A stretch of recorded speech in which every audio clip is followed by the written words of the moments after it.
The Puck Portfolio with Andy MacNeil. Hey, welcome to the Puck Portfolio. My name is Andy MacNeil. I'm your host. I'm here on weekdays to provide NHL projections, betting advice, and strategies to help you make informed bets throughout the NHL season.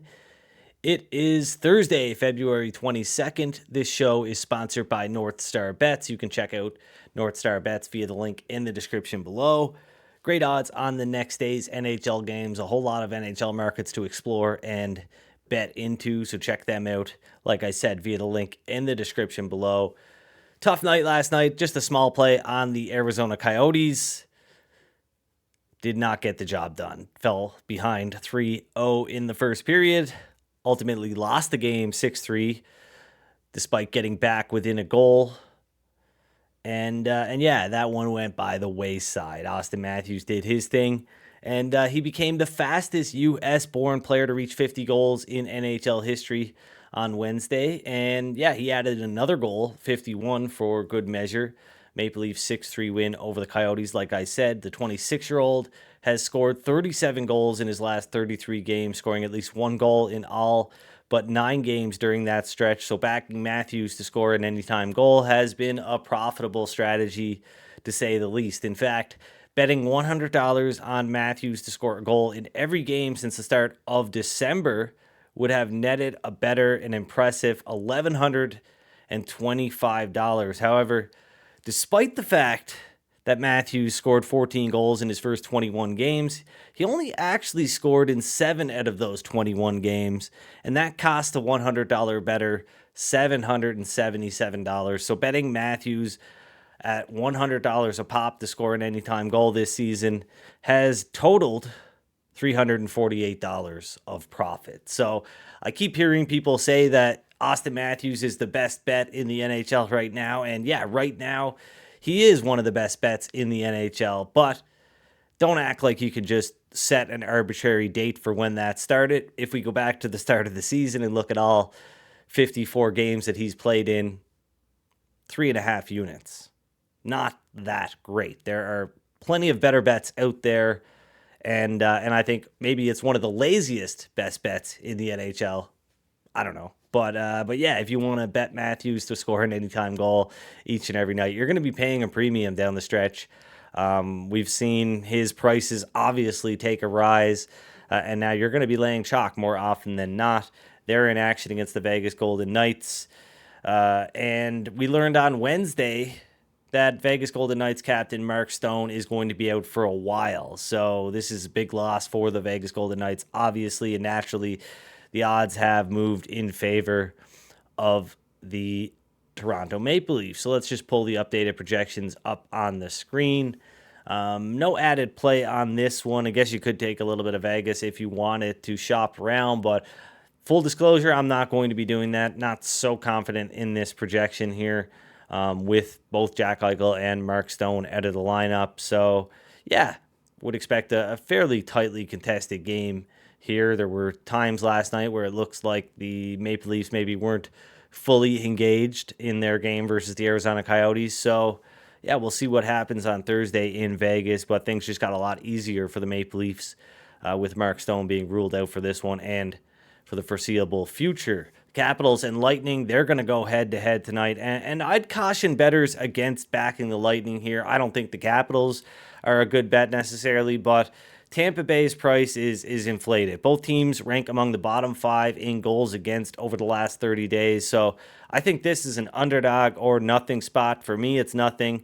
Andrei Vasilevskiy going to start for the Lightning, while Charlie Lindgren will get the start for the Capitals. Justice Anna Noonan will start for the Colorado Avalanche tonight when they take on the Detroit Red Wings in Detroit. Anna Noonan has an .888 save percentage in 3 games played this season. He's posted a goals against average of 4.08. He won his first start versus Ottawa, but has lost his last 2 against New Jersey and more recently Tampa Bay.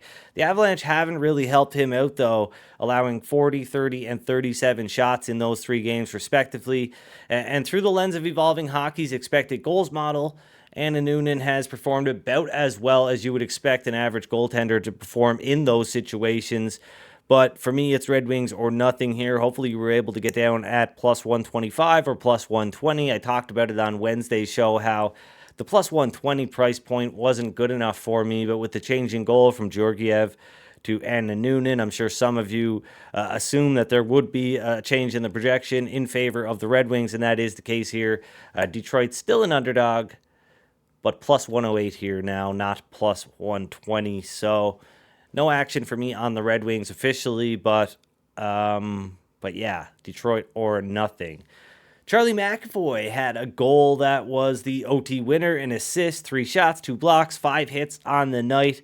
He's up to 40 points in 49 games this season. He's managed to register at least 2 shots on goal in 17 of 22 games since the start of January, and the Flames are giving up more than 30 shots per game. The Bruins obviously are on the second half of a back-to-back tonight in Calgary, but with Hampus Lindholm out, McAvoy is likely going to be required to play more minutes here. And Matt Grzelcyk also a game-time decision. And, given that he's hitting his shots on goal target here, 1.5 shots on goal at a 77% clip to the over the last 22 games, there seems to be a lot of value betting on him to do it again at minus 149. I know it's a bit of a steep price, but the total is low, 1.5 goals, and other sports books have this one priced at minus 175 and minus 180, so a bit of a steal here at minus 149 at NorthStar Bets. I'm locking that one in to win a half unit on McAvoy, hoping that he'll generate at least 2 shots on goal tonight.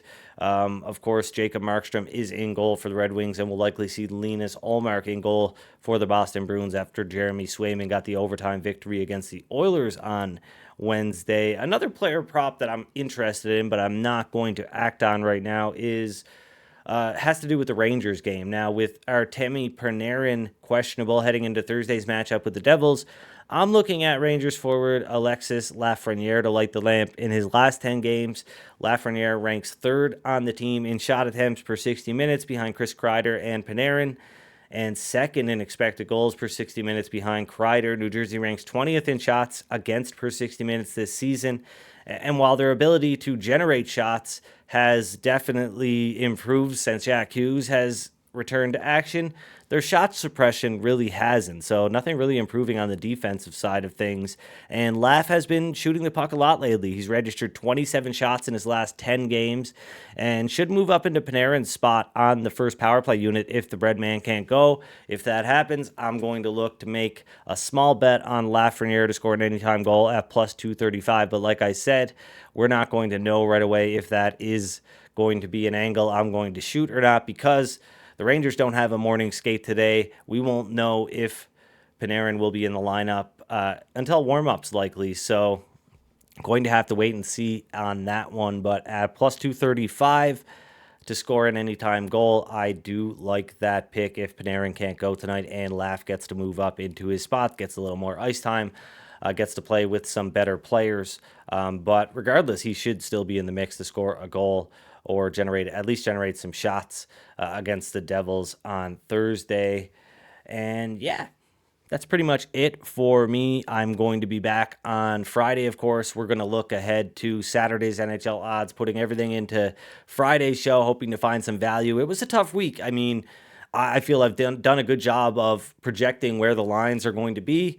As far as, the discrepancies I've found, not great the last couple of days. Nothing really all that attractive popping out.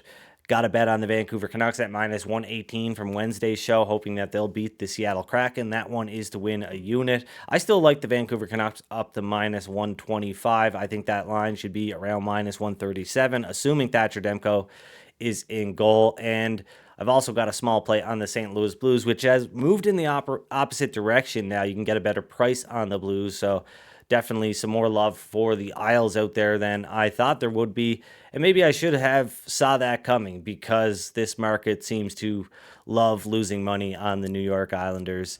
We'll see if that happens tonight, but I'm on the St. Louis Blues regardless. I think they should be a small minus 116 favorite according to my model.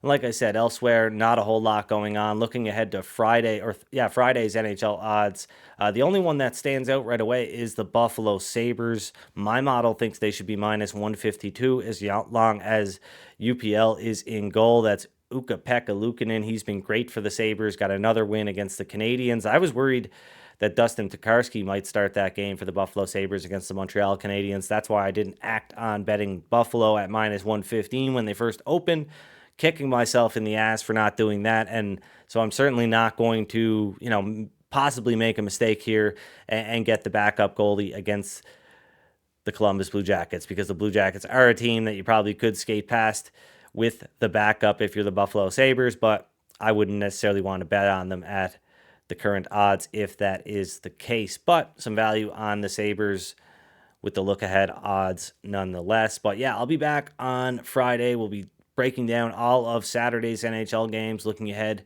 trying to find some value for the weekend. Hopefully, you'll join me again on Friday. Drop a like on the video if you have not already, and subscribe to the Canada Sports Betting YouTube channel because it helps out a ton.